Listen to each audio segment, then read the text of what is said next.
Heritage Park. So, na-late kami. So, hindi na kami pwede papasukin kasi bawal na po magbisita today because so, crowded na po sa loob natin.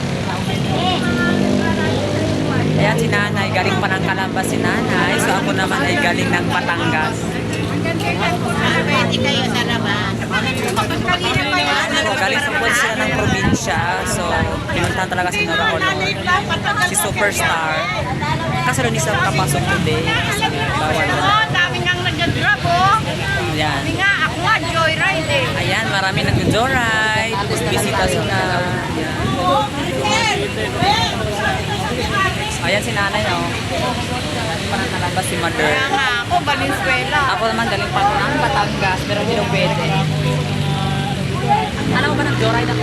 Kaya nag-joyride. Naantabayanan ako. Wala, baliwala yung bayan kasi. Saan ka galing, Nay? Oh, Valenzuela si mother. Isang nanay naman, yan, Calamba. O, diba? Gilid lang po tayo, ma'am. Ate, idol talaga nila si ano, si Superstar. Ano kasi? Pwede naman kayo sa lina. Anong tao? Marami pa. Yung ibang nag-uwi. Ang amin naman, hindi na kami tutuloy hanggang ano lang yung parang... Yung mga nandun, hindi yung lalabas. Ayaw. Yung mga nandun, hindi yung lalabas. Kasi ang dami pa dun tapos na yung play, nandun lang sila. Hindi kasi Dapat kasi na yun. Oo, dapat pag anon yan eh. Pagkatapos ng silip ng iba, uwi na. Kalamba yung si mother. Pwede kayong makiusap yung isang leader nyo, pwede kayong makiusap. Wala nga kami leader. Lang naman hindi kami sa Pero nung kami, alam mo, nung kami ano, di ba sa San Roses, nagpasok kami. Ay, ayun. malapit ka. Kami, Ito yung ano.